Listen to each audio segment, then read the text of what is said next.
there are plenty of examples that we could look at through history where there's the skirting of the actual Constitution when it comes to various issues. We saw what happened with habeas corpus. There's lots of good examples throughout time. But when it comes to the issue of Israel, there is no line that they will not cross to basically protect their ideology of Zionism. That this is everything. And to me, it's only a reflection of just how much their ideology is kind of cratering in many ways, because censorship is only employed by people who have a message that is not resonating with the average person. Right. So they feel that they have to do this. It's going to backfire. It's going to have the opposite effect. I mean, if they're hoping to stop people from talking about this, doing this approach is going to wake everybody up, because folks are going to realize, okay, if it's going to happen about anything anti-Israel, anything pro-Palestinian, what's next? And free speech is like literally being tested right now, and over this issue.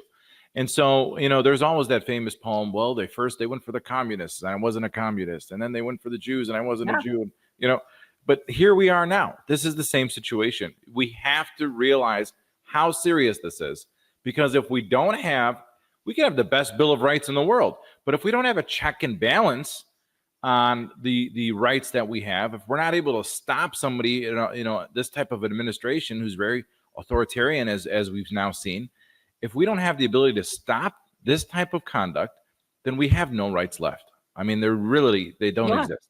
So talk a little bit about your case, in a sense, obviously not things you can't talk about, but like what the gist of the argument is, because, this is a huge violation. I almost wouldn't know where to start. There are so many violations within what they did to the students on the encampments that I honestly, it's like a plethora. I would just basically hand them my whole book and be like, here, all of these have been violated. So, I mean, what we're seeing on not just our case, but all the campus protester cases nationally, it's a deliberate campaign to conflate the criticism of Israel with, anti-Semitic hate speech, or to say that these types of demonstrations are causing, disruptions on campus, which, aren't allowed if they're having very narrowly time, place, and manner type demonstrations.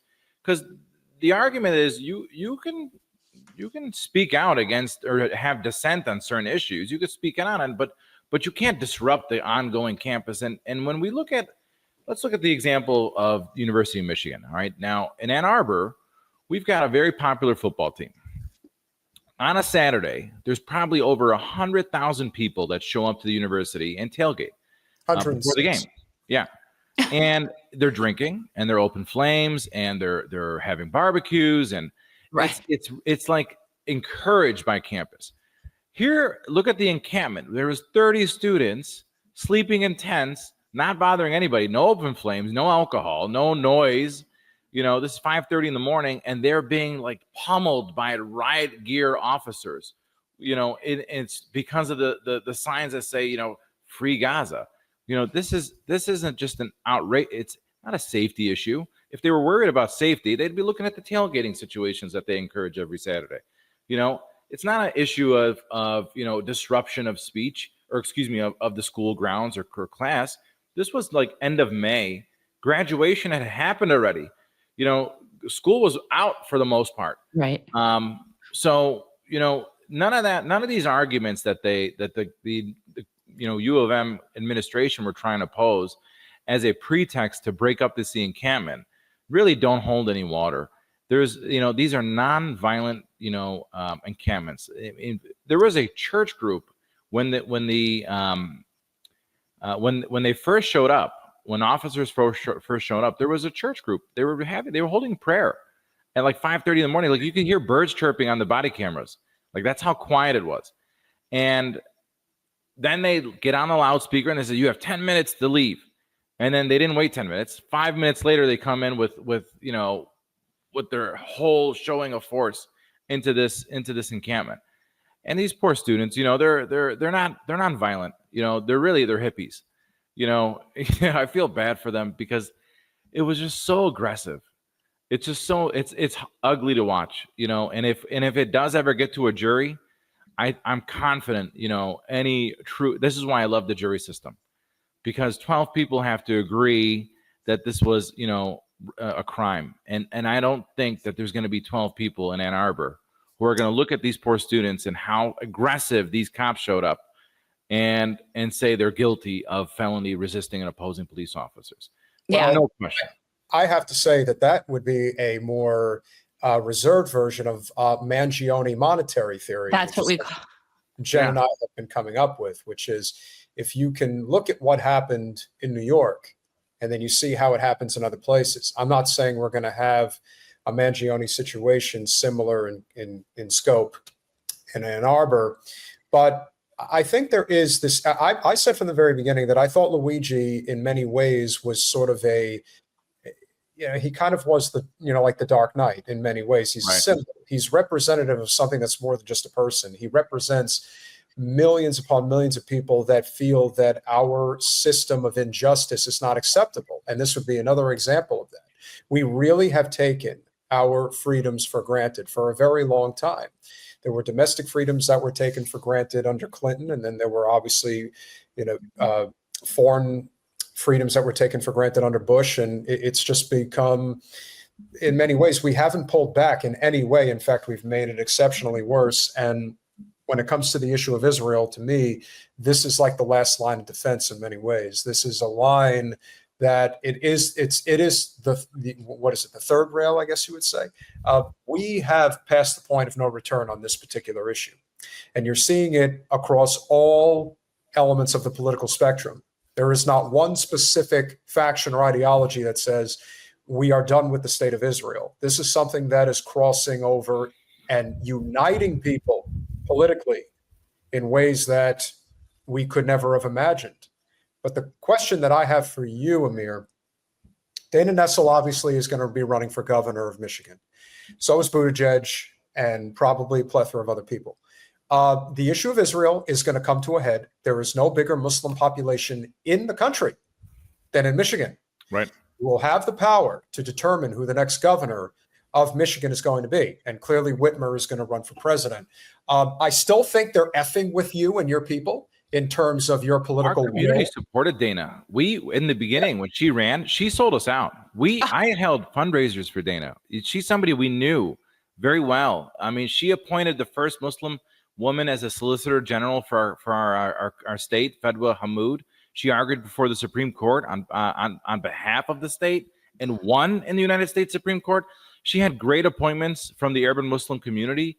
People loved Dana initially, except after October 7th, she totally flipped. And that's why everybody in our community is so upset with her, because she sold us out. She lied. I mean, it was bad, but we've all known Dana for years as an attorney, all the practicing lawyers. She was really active with the Democratic Party, and the majority of the urban Muslim vote has always ran Democratic, except this last election, everybody was protesting on the vote, and they're really upset with the Democratic Party. So you saw a lot of people voting Green, and some even voting Trump. We really appreciated their vote. They were really great people, did a great job. But all jokes aside, I think that, and I would joke with you just saying, oh, a politician broke their promise. They were even allowed to keep one. Yeah. Nessel, like any other politician, when things are going well, everything looks good. And the one thing that liberals have a tendency to do is try to make their mark by hiring people of certain demographic, sex, creed, religion, and so forth. But when it comes to the actual brass tacks of doing policy, for example, dealing with the water crisis up in, across the state in Flint, dealing with the paper mill air quality crisis that's going on in Kalamazoo. These are real world problems that affect everybody. Doesn't matter if you're on one side of the aisle or the other. Right. Governor Snyder was just as guilty as Governor Whitmer. It doesn't matter. And when you get right down to it, that was enough from where I stood to say that it was more of a negative than a positive. You just throw the issue of Israel in general into the equation now. And what you're seeing is we have a failed system. And the system has to have some form of a course correction. So I think it's actually incredible amount of electoral power that Dearborn in particular is able to execute. It really speaks volumes, because I think one of the reasons a lot of people don't speak up politically is because most communities are not as involved as yours is. That is why Rashida has the ability to basically defy the Democratic Party, and it is so much harder for Democrats to defy their party than it is for Republicans to defy. Oh, for sure. She has a strong base, and she's a strong advocate, and the community loves and supports her. The test for the Arab and Muslim voting bloc happened when Bernie Sanders won the Democratic against Hillary Clinton. 2016. Okay. Yeah, that was when we as a community said, "Oh, we really can make some change here," because we all supported Bernie in that election. Yep. And it flipped the script for the Democratic Party in Michigan. They all said, okay, we have to now listen to this group.